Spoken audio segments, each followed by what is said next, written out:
Shy black receptionist faced the arrogant CEO during her first week, and left the whole office stunned. The elevator doors opened with a soft ding, and Maya Johnson clutched her leather portfolio tighter against her chest. The pristine marble lobby of Sterling and Associates stretched before her like a cathedral of corporate power, all gleaming surfaces and hushed conversations. At 26, she'd worked in plenty of offices before, but nothing quite like this Manhattan fortress where deals worth millions were made before most people had their morning coffee. "You must be the new receptionist," said a woman in a crisp navy blazer, her smile as polished as her pearl earrings. "I'm Jennifer, the office manager. Welcome to Sterling and Associates." Maya nodded, her voice barely above a whisper. "Thank you. I'm Maya Johnson." Jennifer's eyes swept over Maya's modest black dress and simple flats with barely concealed assessment. "Well, let me show you to your desk. The morning rush starts in about 30 minutes, so we'll need to get you oriented quickly." As they walked through the sprawling office space, Maya caught fragments of conversations, stock prices, merger talks, weekend yacht trips to the Hamptons. Employees in expensive suits moved with purpose between glass-walled conference rooms there. Conversations peppered with terms like leverage and market positioning. She felt like an actress who'd wandered onto the wrong movie set. "Here's your station," Jennifer announced, gesturing to a curved reception desk that looked like it cost more than Maya's car. Multiple phone lines, a state-of-the-art computer system, and a discreet nameplate that read Maya Johnson in elegant script. "You'll be handling all incoming calls, scheduling appointments for the senior partners, and managing visitor access. Think of yourself as the first face of Sterling and Associates." Maya settled into the ergonomic chair, trying to project confidence she didn't feel. The phone system looked like it could launch a space shuttle, and the appointment software had more features than she'd expected. But she'd done her homework, spent the weekend studying the company directory, memorizing partner names, and practicing her phone voice in the mirror. "Coffee run!" called out a young man in his 20s, loosening his tie as he approached the reception area. "Hey, you're new. I'm Marcus from accounting. Want anything from the cafe downstairs?" "Oh, that's very kind, but I'm fine, thank you," Maya replied softly. Marcus glanced around, then leaned closer. "Free advice? Mr. Sterling likes his coffee black, no sugar, and delivered at exactly 8:45 a.m. Don't be late, and don't knock, he hates being interrupted unless it's urgent." "Mr. Sterling?" "The CEO. Richard Sterling. Think Gordon Gekko but with less charm," Marcus whispered, with a wry grin. "He's particular about how things run around here." As Marcus walked away, Maya heard two women from the marketing department chatting near the printer. Their voices carried just enough for her to catch the conversation. "Did you see the new receptionist? She seems nice enough, but I know, right? She's so quiet. Do you think she actually has the experience for this job? Probably another one of those diversity hires. The company's been under pressure to improve their numbers." "Sure, lower your voice. But honestly, I hope she can handle the pressure. This isn't exactly an entry-level environment." Maya's cheeks burned, but she kept her eyes fixed on her computer screen, familiarizing herself with the scheduling system.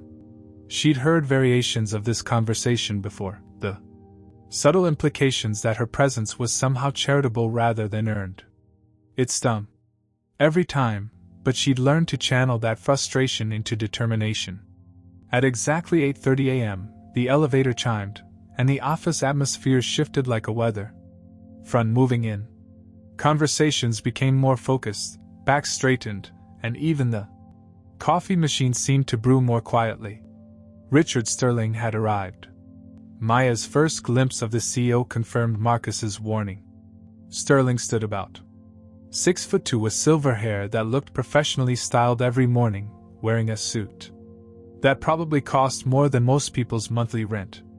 His movements were sharp and deliberate, and he surveyed the office floor like a general inspecting troops. "Good morning, Mr. Sterling," Jennifer called out cheerfully. "I'd like you to meet Maya Johnson, our new receptionist."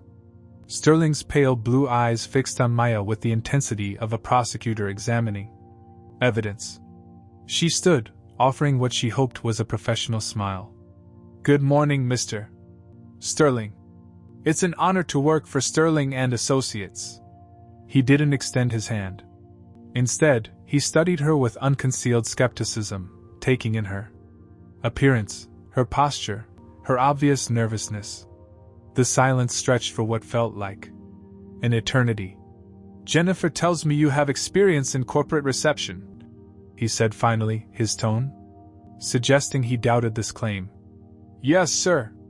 3 years at Morrison & Partners, plus experience with multi-line phone systems and executive scheduling. Morrison & Partners." He said the name like he was tasting something unpleasant. "Smaller firm. Much smaller.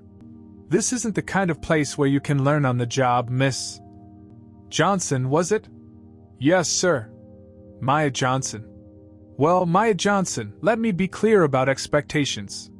This desk is the nerve center of my company. Every call, every appointment, every visitor reflects on Sterling and Associates. Mistakes here don't just affect you, they affect multi-million-dollar deals and relationships I've spent decades building." Maya nodded, her throat tight. "I understand completely, Mr. Sterling. Do you?" He stepped closer, his voice dropping to a level only she could hear. "Because in my experience, people who understand completely usually understand very little. This isn't charity work, and I don't believe in participation trophies. You'll earn your place here or you won't last the week." The words hit like a physical blow, but Maya kept her expression neutral. "I appreciate your directness, sir. I'm here to do excellent work." Sterling's laugh was cold. "We'll see about that." As he walked toward his corner office, Maya caught several employees quickly looking away, pretending they hadn't witnessed the exchange. The message was clear: the new receptionist had just been marked as a target, and nobody was going to risk their own standing by getting involved. Maya sat back down, her hands trembling slightly as she reached for the phone that had started ringing. But as she answered with a steady, professional voice, "Sterling and Associates, this is Maya, how may I help you?" Something flickered in her dark brown eyes. It wasn't defeat or intimidation. It was calculation. Because Richard Sterling had no idea that the charity hire he just dismissed with such contempt was about to become his biggest problem. And Maya Johnson, if that was even her real name, was just getting started. The game had begun, and the first move was his. But Maya was already thinking 3 steps ahead. 3 days into her first week, Maya had settled into a rhythm that felt almost comfortable. She'd memorized every partner's coffee preference, decoded the labyrinthine phone system, and even earned a few approving nods from Jennifer. The morning sun streamed through the floor-to-ceiling windows as she organized the day's appointments, her fingers flying across the keyboard with surprising efficiency. The calm shattered at 10:15 a.m. when her phone rang with an internal call. "Reception, Maya speaking. This is Sterling. Get Davidson Industries on the line now." The CEO's voice crackled through the handset like a whip crack. Maya's pulse quickened as she pulled up the contact database. Davidson Industries, she'd seen that name in several high-priority files. A potential client worth 8 figures, according to the whispered conversations she'd overheard. She dialed the number, her fingers steady despite the pressure. "Davidson Industries, this is Patricia. How may I help you?" "Good morning, Patricia. This is Maya Johnson calling from Sterling and Associates. Mr. Sterling would like to speak with Mr. Davidson regarding the acquisition proposal. I'm sorry, but Mr. Davidson is in Hong Kong this week. He won't be available until next Tuesday. Can I schedule a call for then? Maya's stomach dropped. She could practically feel Sterling's impatience radiating through the building's steel framework. Of course. Would 2 p.m. Eastern work for Mr. Davidson? Perfect.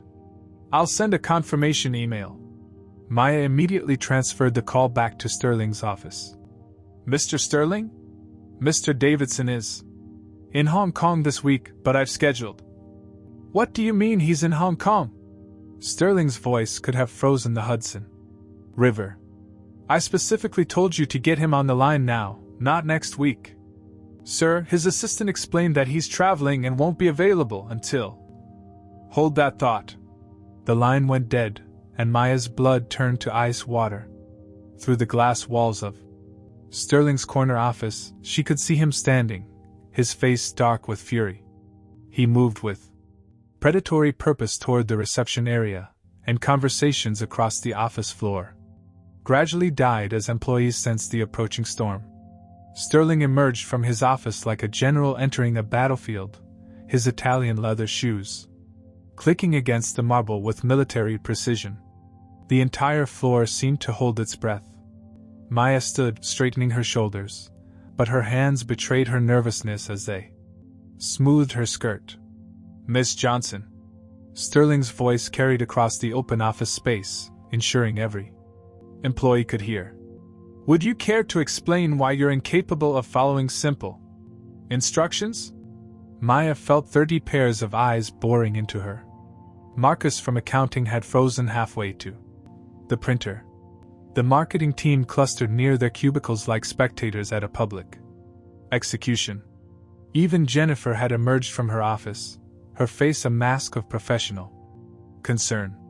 Mr. Sterling, I apologize for any confusion. Mr. Davidson's assistant informed me that he's currently in Hong Kong on business and won't be available until... Stop. Sterling raised his hand like he was silencing a misbehaving child. Do you see that nameplate on your desk? Do you know what it represents? Maya's voice came out smaller than she intended. It represents my position as receptionist. Wrong. Sterling's smile was razor sharp. It represents the first impression clients have of this company. When I tell you to get someone on the phone, I expect results, not excuses. About travel schedules and time zones. A competent receptionist would have found a way. The office had gone completely silent. Maya could hear the hum of the air conditioning, the distant sound of traffic 40 floors below, her own heartbeat pounding in her ears. I understand your frustration, sir, but international business hours. Are you arguing with me?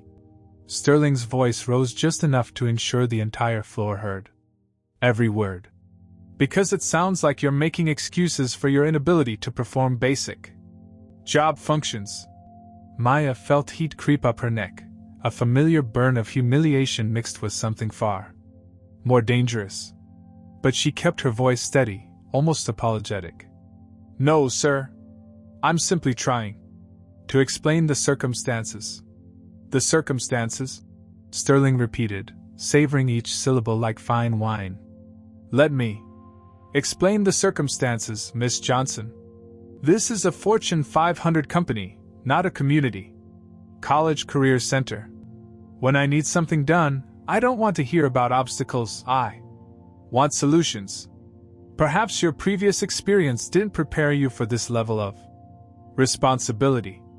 Marcus shifted uncomfortably near the printer, his face tight with second-hand embarrassment.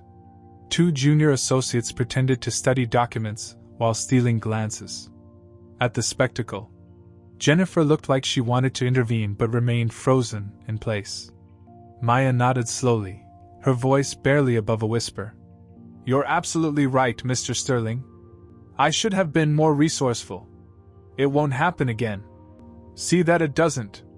Sterling's tone suggested he expected exactly the opposite. Because in the real world, there are no participation trophies for trying hard. There are results and there are failures. Make sure you understand which category you want to fall into. As Sterling turned to walk back to his office, Maya caught Jennifer's eye. The office manager's expression was a mix of sympathy and warning. This was how things worked here, and survivors learned to adapt or found new jobs. "Of course, Mr. Sterling," Maya said softly. "Thank you for the feedback." But as Sterling's back disappeared behind his office door, something shifted in Maya's expression. For just a moment, so brief that only the most observant witness might have caught it, her submissive posture straightened almost imperceptibly. Her dark eyes hardened with a flash of something that looked remarkably like calculation rather than defeat. She sat back down at her desk, her fingers already moving toward the phone to reschedule the Davidson call. Her movements were precise, efficient, almost predatory in their focus. Maya Johnson was learning the rules of Richard Sterling's game, and she was already planning to change them entirely. Over the following days, Maya Johnson began to settle into Sterling and Associates with an ease that surprised even herself. She arrived each morning precisely at 7:45 a.m., 15 minutes before the official start time, using those quiet moments to review the day's schedules and prepare for the controlled chaos that was a Manhattan law firm in full swing. It was during one of these early morning reviews that she noticed something odd. "Jennifer," Maya called softly as the office manager passed her desk with her usual armload of files. "I've been looking at the partner meeting schedules, and I noticed something interesting." Jennifer paused, glancing around to ensure Sterling's office door was still closed. "What's that?" "Mr. Harrison and Mr. Webb both have client meetings scheduled for the same conference room at 2 p.m. today. Conference room B." Maya pulled up the scheduling system on her screen. "And it looks like this has happened 3 times in the past 2 weeks. Jennifer's brow furrowed as she leaned over to examine the screen. "That's impossible. The system should flag conflicts automatically." "It should," Maya agreed, her fingers dancing across the keyboard. "But I think there's a synchronization issue between the partners' personal calendars and the main booking system. See here?" She pointed to a series of timestamps. "The individual calendar entries are uploading 12 minutes after the central system processes them. So if 2 partners book the same room within that 12-minute window, they both get confirmed." Jennifer's eyes widened. "Maya, this is... How did you even notice this?" Before Maya could answer, the distinctive sound of Sterling's office door opening cut through their conversation. Both women straightened automatically, their voices dropping to professional whispers. "I'll run a full audit of the system today," Jennifer murmured. "Good catch." As the week progressed, Maya's observations became more frequent and increasingly sophisticated. She noticed that the firm's coffee supplier was charging for premium beans, but delivering standard grade, a detail she discovered by cross-referencing invoices with delivery receipts. She identified a pattern in client complaints that suggested one particular associate was consistently overpromising on timelines. Most remarkably, she caught a billing discrepancy that had been ongoing for months, where administrative time was being charged at attorney rates.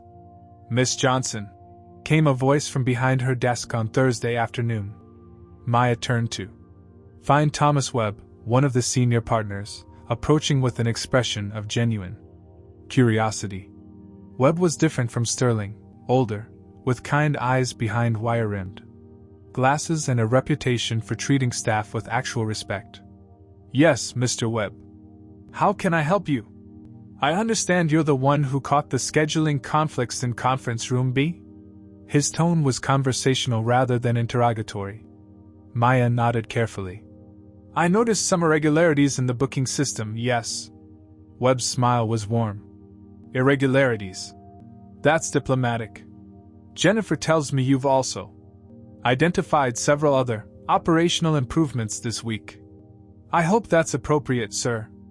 I know I'm just the receptionist, but I thought..." "Just the receptionist?" Webb interrupted gently. Maya, in my 23 years at this firm, I've seen Harvard-educated associates miss details that you've spotted in your first week. That kind of analytical thinking is rare. Maya felt a flush of pride, quickly tamped down by professional caution. Thank you, Mr. Webb. I just try to be thorough. Thorough. Webb seemed to savor the word. Tell me, what's your educational background? If you don't mind my asking. For just a moment, Maya hesitated, so briefly that most people wouldn't have noticed. Business administration from State University. Nothing fancy. Nothing fancy, Webb repeated, his eyes twinkling with something that might have been amusement. Well, your nothing fancy education seems to have given you quite an eye for detail. Their conversation was interrupted by the sharp click of expensive shoes on marble. Sterling approached with his usual commanding presence, his gaze moving between Webb and Maya with unmistakable suspicion. Thomas, I hope you're not being distracted from billable work by reception desk chit-chat, Sterling said, his tone light but edged with authority. Webb's expression didn't change, but Maya caught a flicker of something, annoyance. Perhaps, in his eyes. Actually, Richard, I was thanking Miss Johnson for catching several operational issues that have been costing us time and money. Sterling's laugh was cold. Operational issues? Thomas, she's a receptionist. Her job is to answer phones and schedule appointments, not play business consultant. Perhaps, Webb said carefully, but someone with her eye for detail might be valuable in other capacities. Let's not get carried away. Sterling's voice cut through Webb's suggestion like a blade. I'm sure Miss Johnson is perfectly adequate at her current role, but let's remember what that role actually is. We don't need our receptionist developing delusions of grandeur. Maya felt the familiar heat of humiliation, but underneath it, something else was building, a cold, calculating anger that she kept carefully hidden behind a mask of professional deference. Of course, Mr. Sterling, she said quietly. I didn't mean to overstep. I'm sure you didn't. Sterling's smile was patronizing. Just remember, there's a reason why. Some people answer phones and other people run companies. Let's all stay in our lanes. Shall we? As both men walked away, Webb shaking his head almost imperceptibly, Maya returned to her work with renewed focus. But her fingers paused over the keyboard as she pulled up an email account that wasn't connected to Sterling and Associates' server. She typed quickly. Uncle Charles, the assessment is proceeding as planned. Target exhibits exactly the leadership deficits we suspected. Recommend we accelerate timeline. Cultural toxicity confirmed. We'll have full report ready for next board meeting. Maya Johnson, or rather, Maya Richardson, niece of Charles Richardson, one of Sterling and Associates' most influential silent board members, hit send and immediately deleted the message from her sent folder. Sterling thought he was dealing with just another receptionist who needed to stay in her lane. He had no idea that the lane was about to change directions entirely. And Maya was the one holding the steering wheel. Friday morning arrived with the electric tension that always preceded Sterling and Associates' most important client meetings. The Yamamoto Corporation delegation had flown in from Tokyo specifically to finalize a merger worth $340 million, the kind of deal that would make headlines in the Wall Street Journal and secure Sterling's reputation for another decade. Maya watched the carefully choreographed preparation unfold from her reception desk. Junior associates scurried between offices with thick portfolios, paralegals double-checked every document, and even Sterling himself had emerged from his corner office twice to personally inspect the main conference room setup. Maya, Jennifer called urgently. I need you to coordinate the arrival logistics. The Yamamoto team lands at JFK at 11:30. Their car service should have them here by 1:15 for the 1:30 meeting. Already confirmed, Maya replied smoothly.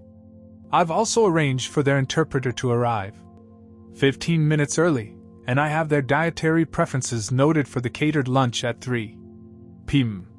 Jennifer paused, looking impressed despite herself. How did you know about dietary preferences? I don't remember. I called the New York office yesterday to confirm the meeting details. Mr. Yamamoto is diabetic and Mrs. Tanaka has a shellfish allergy. I made sure the caterer was informed. At exactly 1:20 p.m., the elevator doors opened to reveal 4 immaculately dressed executives from Yamamoto Corporation. Maya rose immediately, offering a respectful bow. That surprised them with its perfect angle and timing. Yamamoto-san, welcome to Sterling and Associates, she said, her pronunciation flawless. I'm Maya Johnson. Mr. Sterling is eager to meet with you. The lead executive, a distinguished man in his 60s, smiled with genuine warmth. Your Japanese pronunciation is excellent, Miss Johnson. Thank you for the warm welcome. As Maya escorted the delegation toward the conference room, Sterling emerged with his usual commanding presence, flanked by 3 senior partners including Thomas Webb. His smile was all polished confidence as he extended his hand. Mr. Yamamoto, welcome to New York. I trust your flight was comfortable. Very much so, thank you. Your receptionist has been most gracious. Her cultural awareness is quite impressive. Sterling's smile tightened almost imperceptibly.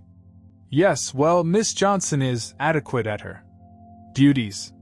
Shall we proceed to the conference room?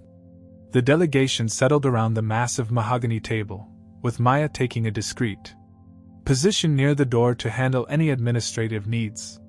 Sterling launched into his presentation with the confidence of a man who'd closed billion-dollar deals before breakfast. For 45 minutes, everything proceeded flawlessly. Sterling outlined the merger terms.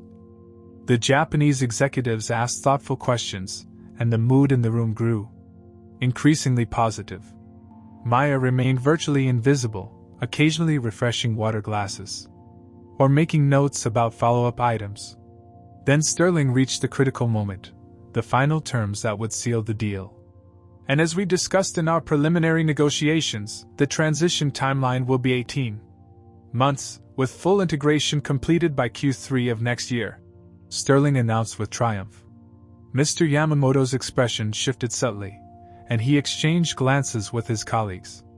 I'm sorry, Mr. Sterling, but I believe there may be some confusion. Our agreement was for a 12-month timeline, with completion by Q1. Sterling's confidence wavered for just a moment. No, I'm quite certain we agreed on 18 months. Let me check my notes. He shuffled through his papers, his movements becoming increasingly frantic. The room fell silent. Maya watched from her position near the door as Sterling's face grew red with frustration. The Japanese delegation sat with polite but growing concern. Perhaps, Mr. Yamamoto said diplomatically, we should review the preliminary agreement we signed last month? Of course, Sterling said, but Maya could see the panic in his eyes. He was clearly lost, searching through documents that apparently didn't contain what he needed. Maya felt her heart racing. This deal was falling apart in real time, and Sterling's reputation, along with the firm's, was crumbling with each passing second of confused silence. Excuse me, Maya said quietly, stepping forward. Mr. Sterling, may I assist? Sterling's head snapped toward her, his expression darkening with fury. Miss Johnson, this is completely inappropriate. You need to return to your desk immediately. But sir, Now. Sterling's voice was sharp enough to cut glass. Ladies and gentlemen, I apologize for this interruption. Our receptionist seems to have forgotten her place. Mr. Yamamoto looked genuinely puzzled by the harsh dismissal, and Maya felt the familiar burn of humiliation. But as she turned to leave, her real training, kicked in. Mr. Sterling, she said calmly, the preliminary agreement you signed on October 15th specified a 12-month integration timeline. The 18-month timeline was for the alternative proposal that was ultimately rejected.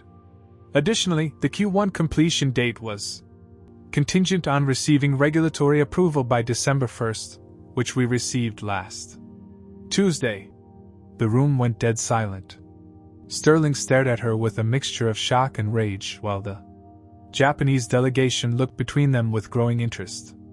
Maya continued, her voice gaining confidence. The signed agreement also includes a clause for accelerated integration if certain benchmarks are met early, which could potentially move the completion date to Q4 of this year rather than Q1 of next year. Mr. Yamamoto's face lit up with recognition. Yes. Exactly. Miss Johnson has remembered perfectly. These were indeed our terms. Sterling looked like he'd been slapped. The senior partners exchanged glances of amazement, and Thomas Webb's eyebrows had practically disappeared into his hairline. How could you possibly know those details? Sterling demanded, his voice tight with controlled fury. Maya met his gaze steadily. I prepared detailed notes from all the preliminary meeting recordings. I thought it might be helpful to have a comprehensive reference available.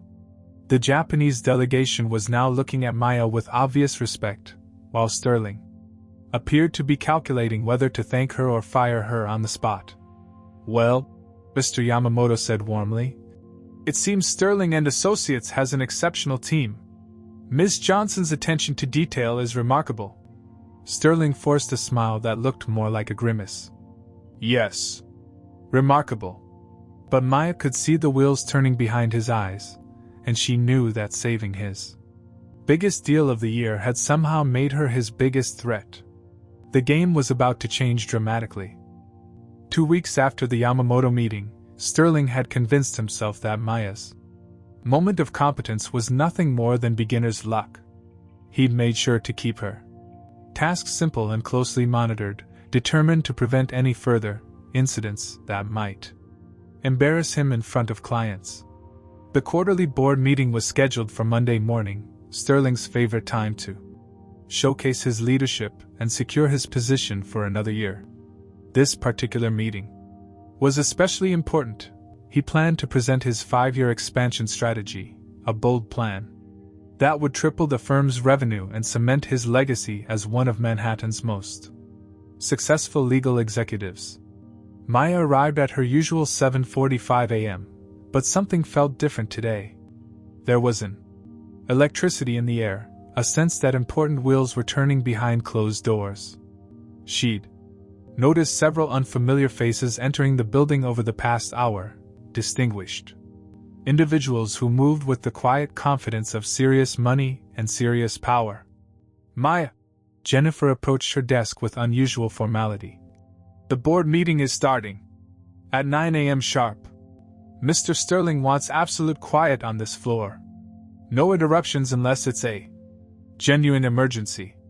Of course, Maya replied, her fingers already organizing the morning's correspondence.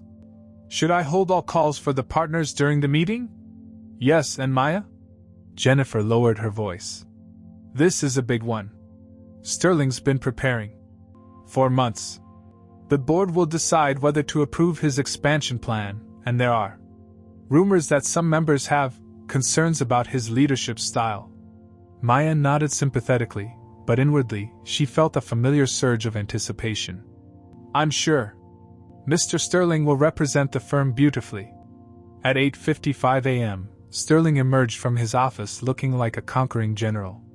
His suit was impeccable, his silver hair perfectly styled, and his expression radiated the confidence of a man who never met a room he couldn't command. He carried himself with the bearing of someone about to deliver the performance of his career. Miss Johnson, he said as he passed her desk, I'll be in the boardroom for the next 2 hours. Unless the building is literally on fire, I don't want to be disturbed. Understood, Mr. Sterling? Good luck with your presentation. Sterling's smile was razor sharp. Luck has nothing to do with it. This is about competence. Something I've built my entire career on. As he walked toward the boardroom, Maya watched him disappear behind the heavy oak doors. Through the glass walls, she could see the assembled board members, 12 of the most powerful individuals in New York's legal and business community. Sterling took his position at the head of the conference table, spreading his presentation materials with practiced precision. For the next 90 minutes, Maya handled calls and managed appointments while keeping one eye on the boardroom. Through the soundproof glass, she could see Sterling in full command, gesturing confidently, clicking through slides, clearly delivering the kind of presentation that had made him legendary.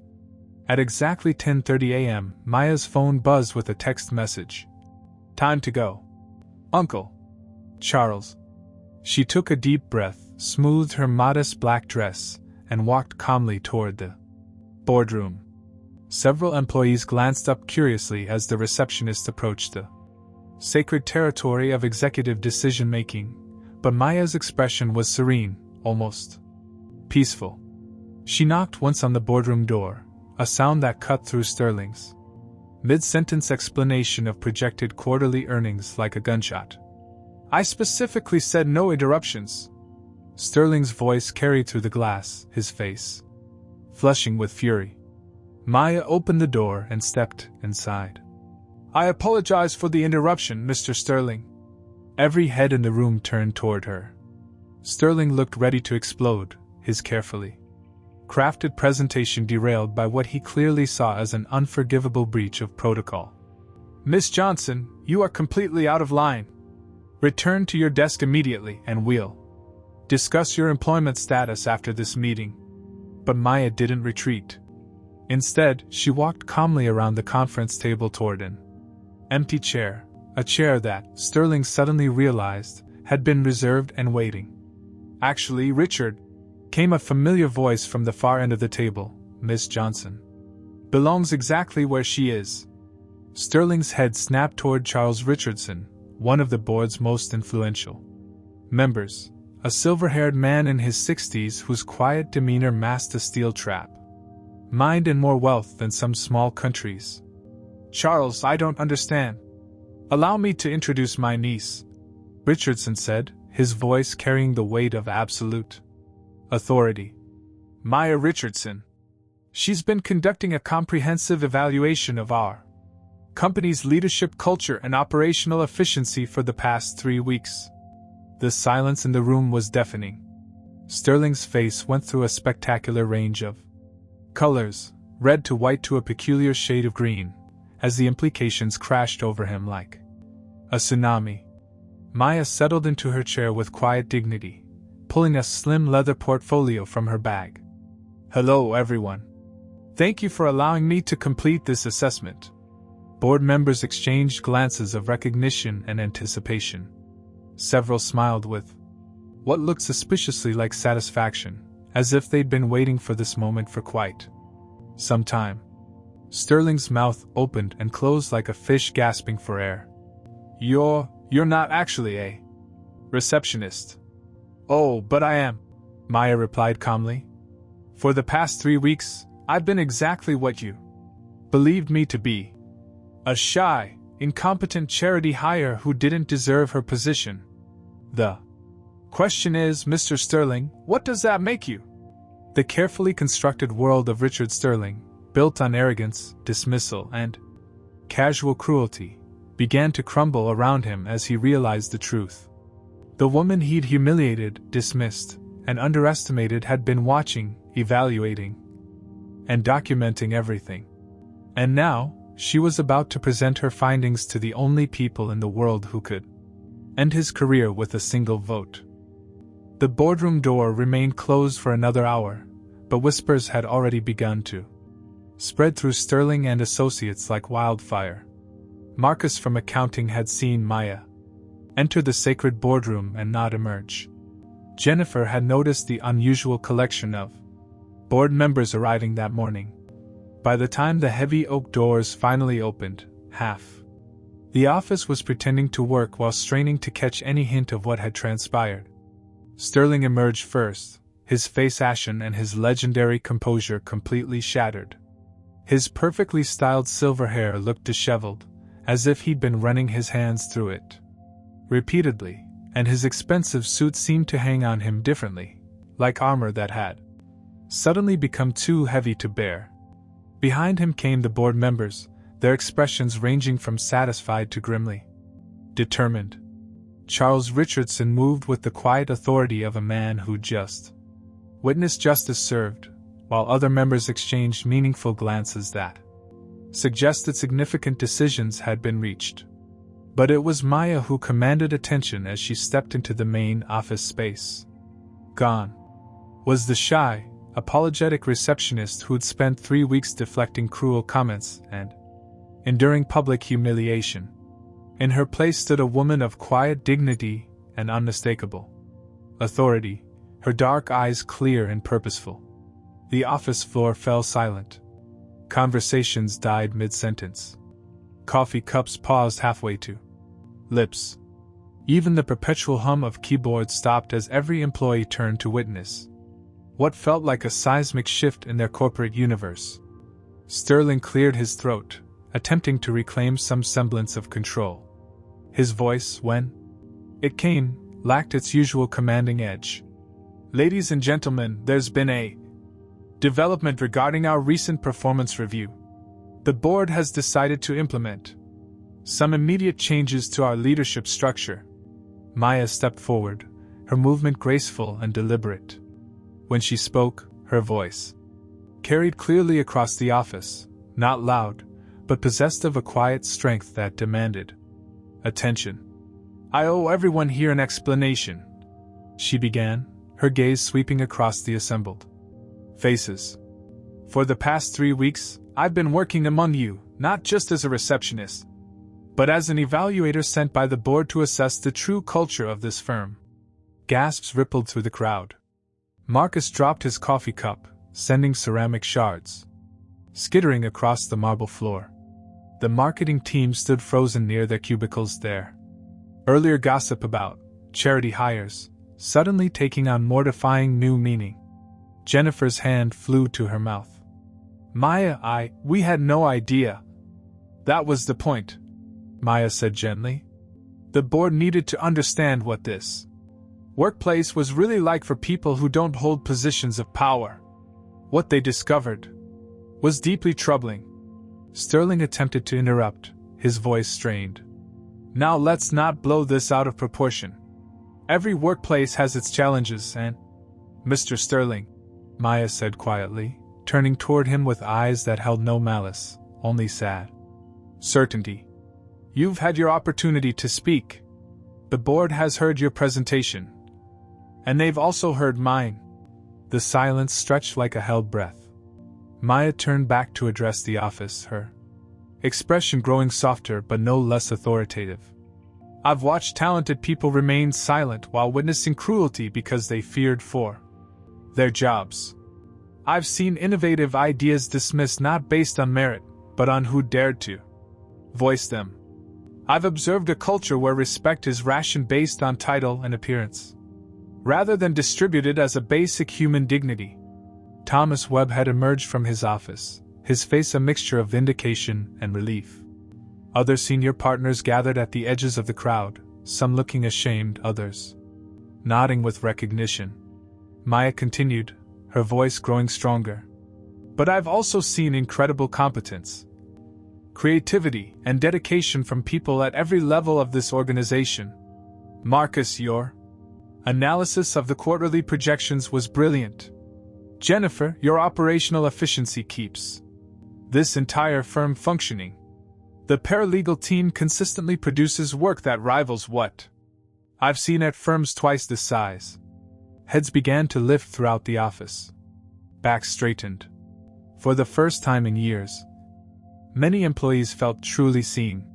"Real leadership," Maya said, her words carrying the weight of absolute conviction, "isn't about intimidation or dominance. It's about recognizing talent wherever it exists, creating environments where people can excel, and understanding that respect isn't earned through fear, it's built through trust." Sterling made one final attempt to salvage his position. "This is all very idealistic, but business requires results," Maya finished calmly.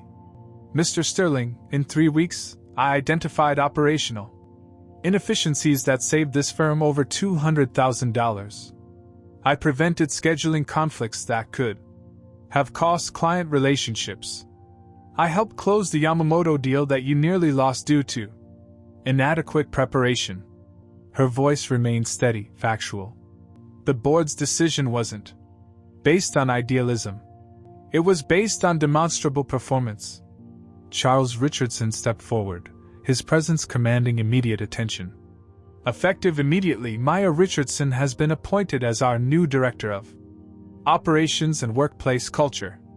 Her first mandate is to conduct a comprehensive review of our management practices and implement immediate reforms. The transformation was instantaneous. Maya Richardson, no longer the shy receptionist but revealed as a woman of quiet power, looked around the office one final time. Her gaze lingered on each face, acknowledging the witnesses who had remained silent, offering understanding rather than condemnation. Change begins now, she said simply. And it begins with all of us. As the crowd slowly dispersed, buzzing with excited conversations and newfound possibilities, Maya remained standing where she was, not commanding attention through arrogance or demands, but drawing it through the magnetic pull of authentic leadership. The whole office was indeed stunned, but not by another display of corporate dominance. They were stunned by something far more powerful, the quiet authority of someone who had been underestimated, dismissed, and humiliated, and who had responded not with vengeance, but with grace. The game had changed completely, and Maya Richardson had won it without sacrificing her soul.